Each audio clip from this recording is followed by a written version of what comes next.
Hello my dear friends, मैं अंबिकेश मिश्रा आप सबके बीच वापस हूँ आस्था डिफेंस एकेडमी के ऑफिशियल यूट्यूब चैनल पर।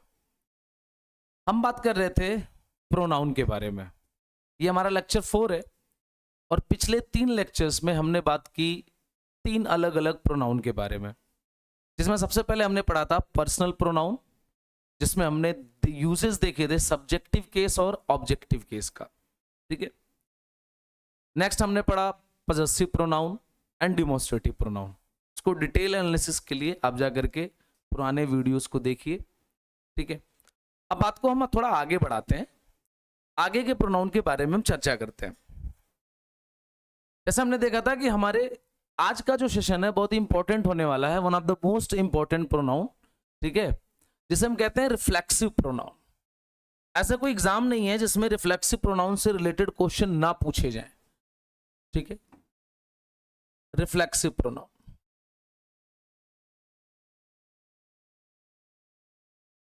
और इसी को एम्फैटिक भी बोलते हैं, एम्फैटिक प्रोनाउन। तो आज हम दोनों को देखेंगे, एम्फैटिक और रिफ्लेक्सिव। पहले तो हम देखते हैं दोनों में डिफरेंस क्या है। ठीक है, उससे पहले हम देखेंगे कि रिफ्लेक्सिव और एम्फैटिक होता क्या है। ठीक, जैसे हम प्रोनाउन का हमने चार्ट पढ़ा था, आई सब्जेक्टिव केस, मी ऑब्जेक्टिव केस, माई हमारा था पजेसिव फर्स्ट जो एडजेक्टिव की तरह काम कर रहा था, माइन हमारा था पजेसिव सेकंड, और उसके बाद आता है हमारा माई सेल्फ का केस। तो हमने आई, मी, माई, माइन पढ़ लिया।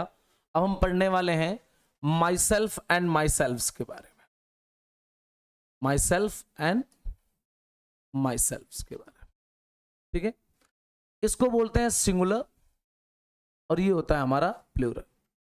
ठीक, इसी तरीके से अब देखो आई के दोनों केसेस हैं। आई क्या है, एज ए पर्सन देखा जाए तो वो सिंगुलर होता है, उसका प्लूरल पर्सन होता है वी। लेकिन जब वो एज ए सब्जेक्ट ट्रीट किया जाता है तो वो प्लूरल ट्रीट किया जाता है। तो इसलिए आप देखो इसके दोनों केस हैं, माई सेल्फ भी है और माई सेल्फ्स भी है। ठीक है, लेकिन वी जो होता है हमारा वी चूंकि हमेशा प्लूरल होता है तो वी का कभी सेल्फ वाला केस नहीं होगा, वो हमेशा सेल्फ्स होगा। क्लियर है? तो वी का कभी सेल्फ नहीं होता है, क्या होता है आर सेल्फ्स। क्या होता है आर सेल्फ्स। ठीक है, यू के भी दोनों केस होते हैं, योर सेल्फ और योर सेल्फ्स। क्योंकि आप देखो एक पर्सन को भी हम यू बोलते हैं और एक से ज्यादा पर्सन को भी यू बोलते हैं। ही सीट हमारे सिंगुलर होते हैं तो इनके केवल सेल्फ होगा, हिम सेल्फ, हर सेल्फ और इट सेल्फ, और देम सेल्फ भी होता है। अब इसके यूजेस लगभग खत्म हो गए हैं। ठीक है, तो इनके सेल्फ नहीं होते हैं क्योंकि दे प्लूरल होता है तो इसका सबसे ज्यादा यूज होता है सेल्फ्स में। ठीक है, आपके लिए सवाल रहेगा कि देम सेल्फ और देम सेल्फ्स में क्या डिफरेंस है, इसके बारे में आप जरूर कमेंट करिएगा। ठीक है, अब देखते हैं ये जो हमारा सेल्फ और सेल्फ्स का केस है इसी को हम बोलते हैं रिफ्लेक्सिव प्रोनाउन और यही कहलाता है एम्फैटिक प्रोनाउन। अब रिफ्लेक्सिव और एम्फैटिक में डिफरेंस क्या है, मैं थोड़ा सा पीछे जाकर के आपको एक चीज बताना चाहूंगा कि जैसे मैंने बोला कि आई टीच देम। ठीक है, एक हमने सेंटेंस लिखा तो हमने पढ़ा था कि कोई भी हमारा सब्जेक्ट है, कोई भी पर्सन हमारा सब्जेक्ट है तो सब्जेक्टिव केस इस्तेमाल होता है, यानी I, we, you, he, she, it, they. वही अगर पर्सन हमारा ऑब्जेक्ट में आ रहा होता है तो उसका हम ऑब्जेक्टिव केस इस्तेमाल कर रहे होते हैं, यानी मी, अस, यू, हिम, हर, इट और देम। ठीक है, लेकिन इसमें एक ध्यान देने वाली बात यह है कि जब भी ऐसा होगा कि कोई पर्सन सब्जेक्टिव केस में है और कोई पर्सन ऑब्जेक्टिव केस में है तो एक चीज आपको देखने को मिलेगी कि दोनों अलग अलग व्यक्ति होंगे। बात समझ में आ रही? इन दोनों सेम नहीं हो सकते, यानी आप कभी नहीं लिख सकते आई टीच मी, कभी नहीं बोलोगे यू हर्ट यू। बात समझ में आ रही है कि नहीं आ रही है? हमेशा आपको देखने को मिलेगा I teach them, I teach you, या you hurt me, you hurt her, you hurt him, यानी दोनों हमेशा क्या होंगे डिफरेंट पर्सन। अब यहां से पॉइंट निकल के आता है कि जब दोनों पर्सन सेम हो जाए, यानी जो स्टेटमेंट बोला जाए उसमें काम को करने वाला, ठीक है, और काम का इंपैक्ट पड़ने वाला दोनों एक ही व्यक्ति हों, है ना। जैसे मैंने मुझे पढ़ाया, ठीक है, मैंने मुझे पढ़ाया, नहीं हो सकता। तुमने तुम्हें हर्ट किया, नहीं होगा। इस केस में क्या होगा, तब हम क्या लगाते हैं, रिफ्लेक्सिव केस लगाते हैं। क्या लगाएंगे, रिफ्लेक्सिव। यानी यहां पे हो जाएगा I teach myself, you hurt yourself. यानी सवाल यहां पे रिफ्लेक्सिव का क्या है, कॉन्सेप्ट क्या है कि जब काम को करने वाले ने, जो डूअर है, और वो जो काम कर रहा है उसका इंपैक्ट उसी पे पड़ रहा हो, तभी तो आया सेल्फ। सेल्फ का मतलब क्या होता है, स्वयं। यानी काम करने वाला जो व्यक्ति है, जो पर्सन है हमारा, उसका प्रभाव स्वयं उसी पे पड़ रहा है, तो वहां पे क्या लग गया, self. I hurt myself, I teach myself, you hurt yourself, you teach yourself. बात समझ में आ रही। यानी एक बात, पॉइंट ये समझ लेना कि ये जो हमारा ऑब्जेक्टिव केस है, हमने जहां जहां ऑब्जेक्टिव केस के बारे में पढ़ा था, जो भी केसेस थे, पिछले लेक्चर जाके देखना, उन सभी जगहों पर हमारा रिफ्लेक्सिव लगेगा। कब, जब सब्जेक्ट सेम हो जाएगा तब, है ना। तो पॉइंट यहां पे आप क्या लिखोगे कि व्हेन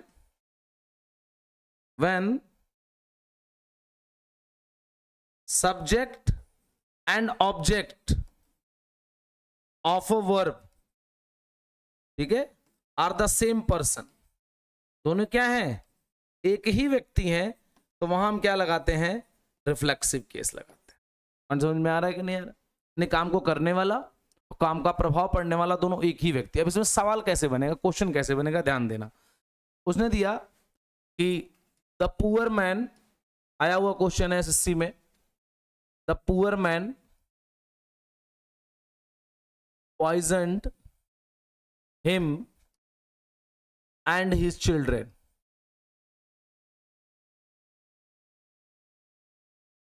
समझ में कि गरीब आदमी ने पॉइजन्ड हिम एंड हिज चिल्ड्रन। आप देखना सब्जेक्ट कौन है हमारा, पुअर मैन। क्या इसके लिए हम प्रोनाउन ही लिख सकते हैं कि नहीं लिख सकते, लिख सकते हैं।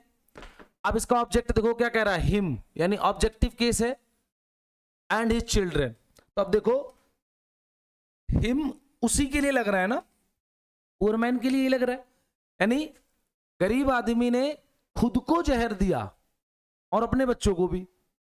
बात समझ में आया कि नहीं आया। यानी सब्जेक्ट और ऑब्जेक्ट दोनों एक ही व्यक्ति हैं, अगर ध्यान से देखो तो इस केस में क्या होगा, द पुअर मैन पॉइजन्ड हिमसेल्फ। समझ में आया कि नहीं आया। अब इसका उल्टा क्वेश्चन कैसे देगा, उल्टा क्वेश्चन दिया कि I have beaten yourself for this mistake। ठीक है, अब यहां पे हमारा सब्जेक्ट कौन है, आई है, ठीक है। यहां क्या हमने लिखा है, योरसेल्फ, तो दोनों अलग अलग व्यक्ति हैं। योरसेल्फ कब लगता है, जब दोनों सेम होते हैं। तो जब डिफरेंट होंगे तो इसको किस में हम चेंज कर देंगे, ऑब्जेक्टिव केस में, यू। यानी आपको एक बात ध्यान रखना है कि जब दोनों एक होंगे तो सेल्फ में चेंज कर देना है, दोनों अलग अलग हैं तो सेल्फ से हटा के ऑब्जेक्टिव केस में चेंज करना है। क्योंकि जो रिफ्लेक्सिव है वो खुद अपने आप में एज ए ऑब्जेक्ट काम करता है, वो खुद एक ऑब्जेक्टिव केस है। किसके लिए, सेम पर्सन सब्जेक्ट के लिए। तो ध्यान रहे कि दोनों सेम हो गए तो हमने सेल्फ लगा दिया, और दोनों अलग अलग हो गए तो सेल्फ हटा दिया, है ना। ये आपको टेक्निक ध्यान रखनी है कि दोनों सेम व्यक्ति मिले तो सेल्फ लगाना है, और दोनों अलग अलग मिल रहे हैं तो सेल्फ हटा के ऑब्जेक्टिव केस लगाना है। यानी ऑब्जेक्टिव और रिफ्लेक्सिव दोनों सेम है, ठीक है। जैसे आपने बोला, हम लिखते थे ऑब्जेक्टिव केस और कहां इस्तेमाल होता था कि I have given a gift to her, ठीक है। तो हर क्या है यहां पे, ऑब्जेक्टिव केस है, मैंने उसे गिफ्ट दिया, ऑब्जेक्टिव केस है। यहां सब्जेक्ट कौन है, आई है, यानी दोनों अलग अलग व्यक्ति हैं, मामला ठीक है। अब यहीं पे अगर मैं सेम कर दूं कि आपने लिख दिया कि I have given a gift to me, ये तो सही था, अब ये गलत हो गया। क्यों, क्योंकि ऑब्जेक्टिव केस जब लगा और आपने देखा कि सब्जेक्ट हमारा क्या है, सेम व्यक्ति है, तो अब यहां पे क्या कर देंगे, I have given a gift to myself. समझे, इस तरह के बहुत सारे क्वेश्चन बनेंगे कि ऑब्जेक्टिव केस हमारा जब जब जहां जहां इस्तेमाल होगा तो आपको ध्यान रखना है कि अगर सेम पर्सन सब्जेक्ट मिल जाए तो उसे सेल्फ में कन्वर्ट कर देना है, डिफरेंट पर्सन है तो ऑब्जेक्टिव केस में रहेगा। क्लियर है? अब इंफैटिक क्या होता है? इंफैटिक क्या होगा? इंफैटिक टर्म बना है इंफसाइज से। इंफसाइज का मतलब होता है दबाव डालना, ठीक है। अब यहां पे देखना, जब ये खुद ऑब्जेक्ट था तो रिफ्लेक्सिव था। अब ये सेंटेंस में ऑब्जेक्ट नहीं होगा, ऑब्जेक्ट कोई और होगा, ये सिर्फ लग रहा होगा उस सेंटेंस पे दबाव डालने के लिए। जैसे मैं आपको एग्जांपल लिखता हूं, यही वाला लिखा है कि I have given a gift to her, और आगे बढ़ा दिया माई सेल्फ, आगे सिम बढ़ा दिया हमने माई सेल्फ। तो अब ध्यान से देखो, सब्जेक्ट कौन है? आई है। ऑब्जेक्ट कौन है? हर है। इसका क्या रोल है इस सेंटेंस में? कोई रोल नहीं है, ये सिर्फ और सिर्फ सेंटेंस में दबाव लगाने के लिए दिया जा रहा है। ये कह रहा है I have given a gift to her myself, यानी मैंने उसे गिफ्ट दिया खुद ही। अब हिंदी में समझना, रिफ्लेक्सिव होता है खुद को और इंफैटिक होता है खुद ही। समझ में आया? यानी ऑब्जेक्ट कोई और होगा, काम का प्रभाव किसी और पे पड़ रहा होगा, बस ये केवल साइड में एडिशनल लग जाता है। तो एग्जामिनेशन पॉइंट ऑफ व्यू से इंफैटिक का कोई रोल नहीं है, सेंटेंस में लगे चाहे ना लगे कोई फर्क नहीं पड़ेगा। आपको ध्यान देना है केवल और केवल किस पे? रिफ्लेक्सिव के। रिफ्लेक्सिव के बारे में क्या ध्यान देना है?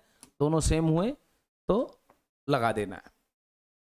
अब पॉइंट यहां पे एक बनता है कि कुछ वर्ब ऐसे होते हैं कि रिफ्लेक्सिव कहां लग रहा है? कुछ वर्ब के बाद होता है। अब एक चीज ये बताओ कि रिफ्लेक्सिव क्या है? ऑब्जेक्ट की तरह काम कर रहा है। अब कुछ वर्ब ऐसे होते हैं जिन्हें कहते हैं हम intransitive verb, right? Intransitive verb, intransitive verb का मतलब क्या होता है कि जिन्हें ऑब्जेक्ट की जरूरत नहीं होती, ठीक है। तो जनरली इंट्रांजिटिव वर्ब के साथ में हम रिफ्लेक्सिव नहीं लगाते हैं। इंट्रांजिटिव या ट्रांजिटिव है, उसकी पहचान क्या होगी कि आप उसमें सवाल करोगे क्या। जैसे आपने बोला आई प्ले, तो क्या प्ले? कुछ ना कुछ खेला जाएगा। आई ईट, क्या ईट? कुछ ना कुछ उसका ऑब्जेक्ट आएगा कि I eat food, I play cricket, ठीक है। लेकिन अगर मान लो कि जो काम जिसका इंपैक्ट किसी और पे पड़ ही नहीं सकता, यानी उसका ऑब्जेक्ट हो ही नहीं सकता, जैसे गो,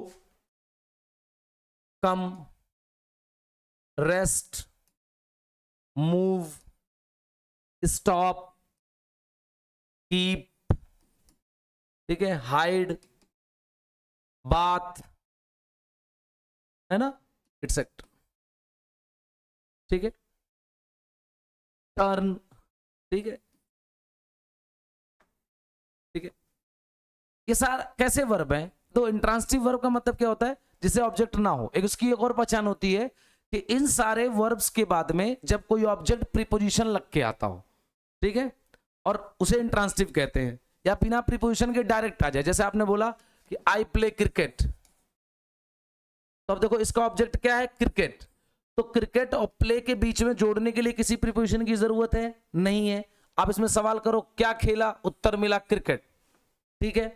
तो इसको बोलेंगे ट्रांजिटिव वर्ब। लेकिन आपने बोला I go to school, I go to school, मैं स्कूल जाता हूं, ठीक है। क्या जाता हूं? कोई उत्तर है? नहीं। कहां जाता हूं उसका है, क्या का उत्तर मिलना चाहिए। तो उसका मतलब गो क्या है? इंट्रांजिटिव वर्ब है, ठीक है। इसी तरीके से आपने लिखा ही आई बाथ्ड, ठीक है, तो क्या नहाया? कोई उत्तर नहीं मिलेगा, समझ में? अगर दे दिया आई बाथ्ड माई सेल्फ, ठीक है, आई गो माई सेल्फ, गलत है। बात समझ में आ रहा है कि नहीं आ रहा है? ही हाइड हिमसेल्फ, उसने खुद को छुपाया, है ना, सो गया वो। आपने लिखा कि ही स्लेप्ट हिमसेल्फ। एक बात बताओ, कभी बोलते हैं वो खुद को सुलाया, तो मतलब है वो सो गया, सो गया, बात खत्म, खुद को बोलने की जरूरत नहीं है। यानी इंट्रांजिटिव वर्ब के साथ में रिफ्लेक्सिव का इस्तेमाल हम कभी नहीं करेंगे। जनरली लोग बोलते हैं, एक क्वेश्चन आया एग्जाम में कि you should keep your self away from this matter, कहते नहीं खुद को इस मैटर से दूर रखो, फ्रॉम दिस मैटर, बोलचाल की भाषा हम लोग बोलते हैं ना कि खुद को इस मामले से दूर रखो। भाई गलत सेंटेंस बोल रहे हैं, दूर रहो, दूर रखो नहीं, खुद को क्या दूर रखना, दूर रहना हो गया। ठीक है, तो you should keep away from this matter, yourself लगाने की जरूरत नहीं है। तो ये जितने भी हमारे इंट्रांसिटिव वर्ब हैं कुछ मैंने लिख दिए हैं, और जनरली आप समझ जाना कि जो काम किया ही खुद के लिए जाता है, कोई और नहीं करेगा, है ना, उसका इंपैक्ट खुद पे ही पड़ेगा। और समझ में आया कि नहीं? जैसे एक और एग्जांपल दे दूं, आपने लिखा आई fly kite in the sky, ठीक, और एक आपने लिखा birds fly in the sky. ध्यान समझना, दोनों में फ्लाई है। ये क्या कह रहा है कि आई fly kite in the sky, देखो फ्लाई के जस्ट बाद में क्या लगा है, काइट, यानी ये क्या है, ट्रांसिटिव वर्ब है, यानी मैं उड़ाता हूं पतंग आसमान में। यहां क्या कह रहा है, birds fly in the sky है, देखो फ्लाई के बाद में डायरेक्ट ऑब्जेक्ट नहीं है, प्रीपोजिशन करके आ रहा है, यानी चिड़िया आकाश में उड़ती हैं, तो कभी नहीं बोलोगे चिड़िया खुद को उड़ाती हैं, कभी नहीं बोला जाएगा। बात समझ में आ रहा है कि नहीं आ रहा? तो आप कभी नहीं बोलोगे कि बर्ड्स फ्लाई देमसेल्फ, ठीक है, गलत हो जाएगा, ठीक है। तो हमेशा ध्यान रखना कि कुछ ऐसे, उसको ऐसे सवाल देख लेना कि सवाल करके देख लेना क्या, ठीक है, ये हमारा क्या है, इंट्रांजिटिव है, और ये हमारा क्या है, ट्रांजिटिव, ठीक है। तो इंट्रांजिटिव के साथ रिफ्लेक्सिव नहीं लगेगा। ज्यादा कंफ्यूजन हो तो पीछे के लेक्चर्स देख लेना, जब ऑब्जेक्टिव केस आपको समझ में आ जाएगा तो रिफ्लेक्सिव बहुत अच्छे समझ में आ जाएगा, क्योंकि जहां जहां ऑब्जेक्टिव केस लगता है वहां वहां रिफ्लेक्सिव लगता है, ठीक है। फर्क क्या है, दोनों सेम सब्जेक्ट हो जाते हैं। दूसरा पॉइंट कि कुछ वर्ब हैं जिनके साथ हम कभी नहीं लगाते हैं, कौन से वर्ब, वो है इंट्रांजिटिव वर्ब, इनके साथ कभी सेल्फ वगैरह लगा हो तो वो गलत है। अब लेकिन कुछ इंट्रांजिटिव वर्ब ऐसे होते हैं जिनके साथ हमेशा लगता है। अब ये जो कुछ वाले मैं बता रहा हूं ना, जो कुछ अलग होते हैं ना, ये एग्जाम में ज्यादा पूछे जाते हैं, क्योंकि जो सब एक जैसे हैं तो उसमें फर्क नहीं पड़ेगा, यानी हो सकता है कि किसके साथ नहीं लगेगा ये कम पूछे, क्योंकि किसी भी इंट्रांजिटिव के साथ नहीं लगता। लेकिन कुछ इंट्रांजिटिव वर्ब ऐसे हैं जिनके साथ लग जाता है, और लगता भी ऐसे है कि परमानेंट चिपका रहता है, वो निकल ही नहीं सकता, अलग हो ही नहीं निकल सकता। तो यहां पे आप पॉइंट लिखोगे कि some verbs always bear reflexive with them, reflexive pronoun with them,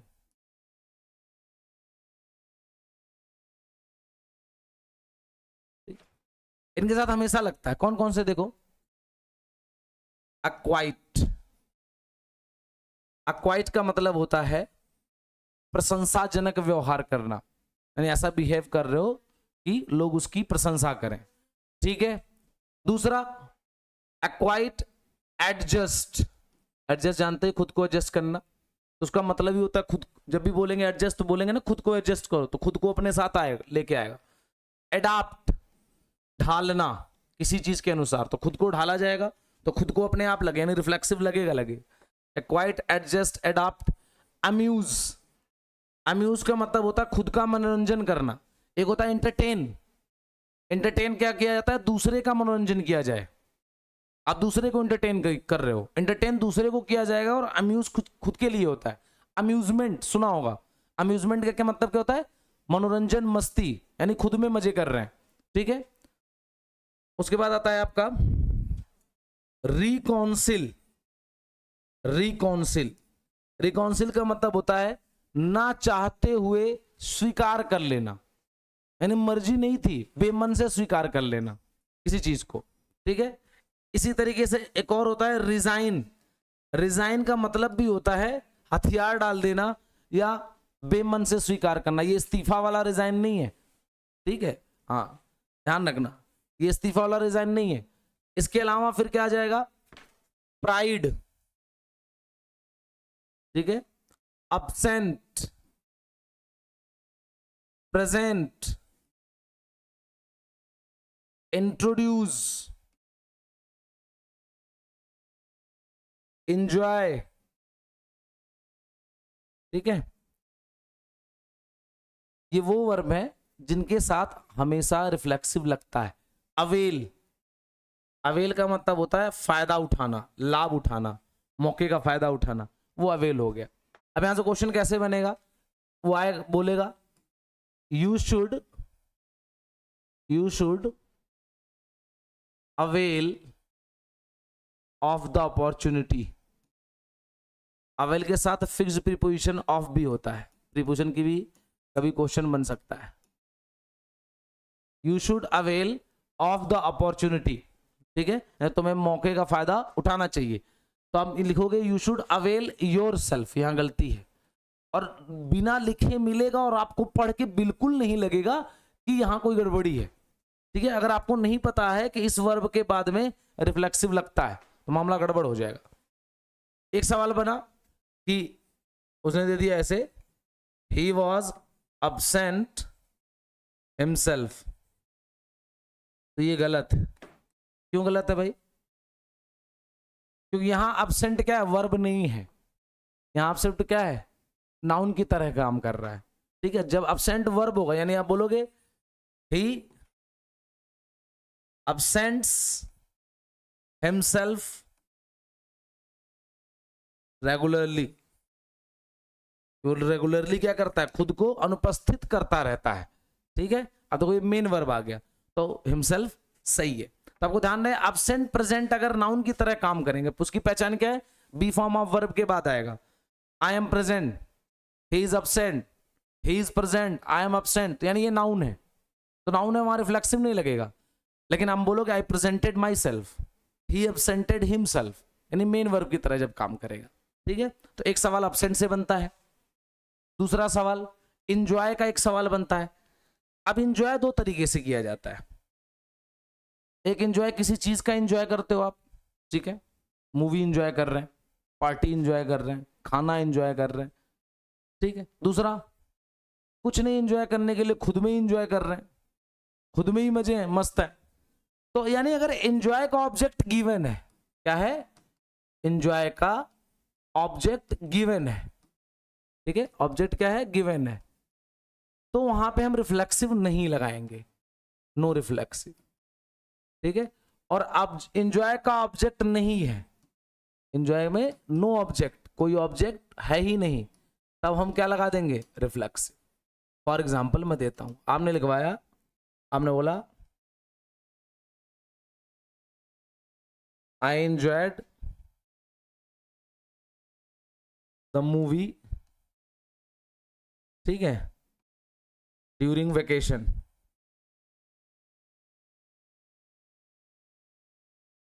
अब देखो क्या एंजॉय किया, मूवी, क्या एंजॉय किया, मूवी, तो यहां पे रिफ्लेक्सिव की आवश्यकता हमें नहीं है। लेकिन अगर आपने लिखा कि आई एंजॉयड ड्यूरिंग वेकेशन, अब क्या एंजॉय किया, ये गिवन नहीं है, समझ में आ रहा है कि नहीं आ रहा है। यहां पे क्या लिख रहा है, आई एंजॉयड द मूवी, क्या एंजॉय किया, मूवी एंजॉय किया छुट्टियों में, लेकिन उसने बोला कि आई एंजॉयड ड्यूरिंग वेकेशन, यानी मैंने मजे किए छुट्टियों में, क्या मजे किया वो पता नहीं है, तो वहां पे क्या लगा देंगे, रिफ्लेक्सिव लगा देंगे, I enjoyed my self during vacation. ये फिक्स क्वेश्चन है बेटा, ये जो रिफ्लेक्सिव क्वेश्चन मैं करवा रहा हूं ना, बहुत इंपॉर्टेंट है, यही पूछेगा, इसके अलावा नहीं पूछ सकता। जाके प्रीवियस ईयर किसी भी एग्जाम का उड़ा के देख लेना, 3 चीजें पूछेगा। कौन कौन से, 3 से 4 क्वेश्चन। सबसे पहला यहां से शुरू करो, देखो सबसे पहला पॉइंट क्या था कि सब्जेक्ट और ऑब्जेक्ट सेम मिल जाए, सब्जेक्ट और ऑब्जेक्ट सेम मिल जाए तो आपको क्या कर देना है, रिफ्लेक्सिव लगा देना है। पॉइंट नंबर 2, जब सब्जेक्ट और ऑब्जेक्ट दोनों डिफरेंट हो, ये देखो सब्जेक्ट अलग है और यहां पे ऑब्जेक्ट रिफ्लेक्सिव वाला कोई और है, ये मिल गया तो आपको क्या कर देना, उसे रिफ्लेक्सिव को हटा करके ऑब्जेक्टिव में चेंज कर देना है। दोनों सेम मिल जाए तो क्या कर देना है, रिफ्लेक्सिव में चेंज कर देना। दूसरे टाइप का क्वेश्चन ही हो गया। तीसरे टाइप का क्वेश्चन क्या बोलेगा, ठीक है, ये तो सेम वही है कि सब्जेक्ट ऑब्जेक्ट सेम वाला केस है। पॉइंट नंबर 3 कि कुछ वर्ब ऐसे होंगे जिनके साथ कभी नहीं लगेगा, वहां पे क्या लग होगा, वो लगा के देगा, यानी इंट्रांजिटिव वर्ब्स हैं जिनके साथ कभी नहीं लगता, उनके साथ रिफ्लेक्सिव लगा दे इंट्रांजिटिव वर्ब के साथ, तो वहां आपको क्या कर देना है, वहां से रिफ्लेक्सिव हटा देना है पूरी तरीके से, ठीक है। ऐसा नहीं कि हाँ ऑब्जेक्टिव कर देना, ऑब्जेक्टिव तब करना था जब सब्जेक्ट ऑब्जेक्ट दोनों डिफरेंट थे, यहाँ रिफ्लेक्सिव हटा ही देना है, किसी की जरूरत नहीं है। नहीं तो ये मत कह दोगे ही स्लेप्ट हिम कर दो आप, गलत हो जाएगा, ठीक है। पॉइंट नंबर 4 कि कुछ वर्ब ऐसे हैं जिनके साथ हमेशा लगता है, वो ये रहे, ये जहां भी दिख जाए आपको क्या कर देना, रिफ्लेक्सिव लगा देना। He acquainted himself, adjusted himself, adopted myself, amused myself, reconcile himself, है ना, रिकॉन्सिल।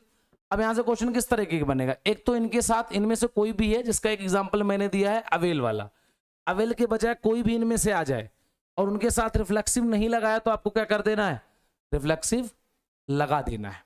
क्लियर है। दूसरा, एब्सेंट और प्रेजेंट से रिलेटेड क्वेश्चन पूछेगा नेक्स्ट, क्योंकि ये नाउन की तरह भी इस्तेमाल होते हैं और वर्ब की तरह भी। अगर ये नाउन है तो यहां पे रिफ्लेक्सिव का इस्तेमाल नहीं होगा, पॉइंट नंबर 5। और अगर ये मेन वर्ब है तो वहां रिफ्लेक्सिव का इस्तेमाल हो जाएगा, इसको ध्यान रख लेना है। नेक्स्ट टाइप का क्वेश्चन क्या है, इंजॉय वाला, पॉइंट नंबर 6, ठीक है, कि इंजॉय के साथ में अगर ऑब्जेक्ट गिवन है, जैसे आई एंजॉयड द मूवी, तो रिफ्लेक्सिव की जरूरत नहीं है। जैसे वो दे दे कि I enjoyed the movie my self, गलत है, ठीक है, या I enjoyed my self the movie, गलत है, क्योंकि जब पता है क्या एंजॉय किया तो खुद को लगाने की जरूरत ही नहीं है। लेकिन जब हमें पता नहीं है कि क्या एंजॉय किया, आई एंजॉयड ड्यूरिंग वेकेशन, है ना, क्या एंजॉय किया नहीं पता, तो वहां रिफ्लेक्सिव लगा दोगे, आई एंजॉयड माई सेल्फ। ये आपका पॉइंट नंबर 7, ठीक है। तो इतने तरह के क्वेश्चन पूछे जाते हैं रिफ्लेक्सिव से। एक क्वेश्चन और आया, मैं आपको बता दूं, दिमाग में आ गया कि आया हुआ क्वेश्चन है, अरे ठीक है, ऐसे आया, many women in India, many women in India reconcile to the demands of their in-laws, ठीक है। अब अगर आपको नहीं पता कि रिकॉन्सिल के साथ हमेशा रिफ्लेक्सिव लगता है तो आप कभी नहीं पहचान पाओगे इसमें गलती है, ठीक है। तो इसको एकदम तोते की तरह रट लेना है, जैसे रिकॉन्सिल मिला इसके बाद रिफ्लेक्सिव लगा। अब यहाँ पे सब्जेक्ट कौन है, मेनी वुमेन, वुमेन क्या है, प्लूरल, इनके लिए प्रोनाउन क्या लगेगा, दे, उसका रिफ्लेक्सिव क्या होगा, देमसेल्व्स। यहां पे आप क्या लगा दोगे, देमसेल्व्स। आपको ध्यान रखना है ये हमारा रिफ्लेक्सिव प्रोनाउन है, one of the most important pronoun for every competitive examination, ठीक है। आई होप समझ में आया होगा। और रिफ्लेक्सिव से जितने भी टाइप के क्वेश्चन बन सकते हैं वो हमने आपको बता दिया, इसके बाहर कोई भी एग्जाम कुछ नहीं पूछने वाला रिफ्लेक्सिव में, ठीक है। आज के लिए इतना ही, मिलते हैं नेक्स्ट सेशन में।